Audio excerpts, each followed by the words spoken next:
Prior to the pandemic, the London Food Bank was involved in helping a number of different homeless agencies facing the problems that they were having. We were covering some of their food costs and trying to help in that way.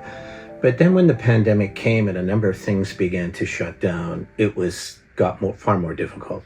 With inflation going up, the price of food, everything, a lot of places were closed.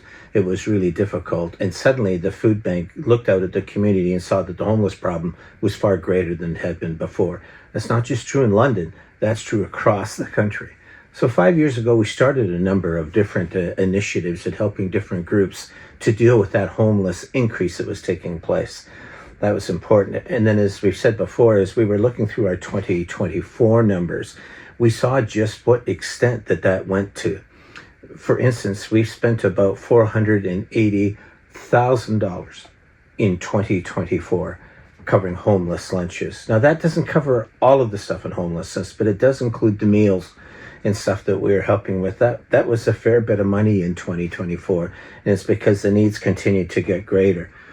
I'd remind you, we help a number of different groups, places like Sanctuary London, My Sister's Place, the Unity Project, and others. So we're helping all of those different groups and doing what they can, and we're trying to be a help there. But it's also true that 5 years ago, when the pandemic first got started, we began our partnership with 519 Pursuit, and we expanded our involvement with YOU London, Youth Opportunities Unlimited. That was a really important time. We were trying to figure out how we could reach all the people that were homelessness with things blocked off or the price of food or whatever. So we entered into this partnership, and with 519, it was a remarkable time. It was right at the beginning of the pandemic, and all of a sudden, all these people came in, volunteers from around the city who were wanting to take meals to homeless people that were out in the community. 519 was a group that had just existed at that time, and they had all of these volunteers and others that were helping them. And we talked to them and said, well, since these other places are closed down, and since you're going out and meeting people where they're at in the community, what if we helped you to get some meals you could take to them? They thought that would be great. And then we also talked to RBC Place, the convention center, and said, could you folks prepare the meals? 519 could come into the loading dock and get those meals every day and go out and help people. And they said, yes, of course. It's exactly what happened, and it was almost miraculous what took place. So many different groups in London came to help out. That was really significant. RBC Place, of course, it was largely closed as well, but it had this industrial kitchen. So its chefs and workers came in, and every day they produced these lunches to help. It was a remarkable thing, and it continues to this very day. 519 has even grown more in its capacity. The number of people in homelessness have also grown. So we've also, as a food bank, had to increase with our supplies we're giving those groups. And I've written it down here that for 519, in 2024, we gave them 31,680 meals that they had distributed during that time.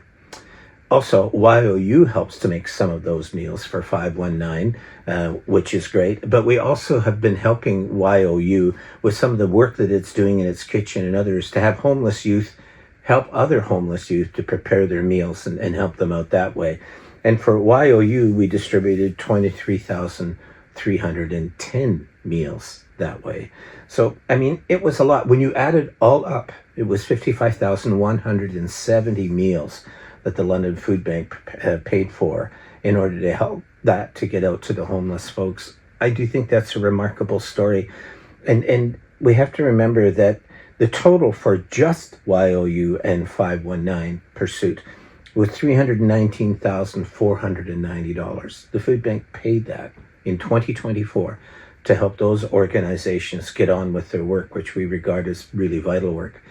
I was just meeting with with 519 this week, and we were talking about how it's our 5th anniversary coming up in May of starting the homeless lunch program to take it out there. So we're going to have a bit of a quiet celebration at what that partnership has meant to us. And that will happen too with YOU.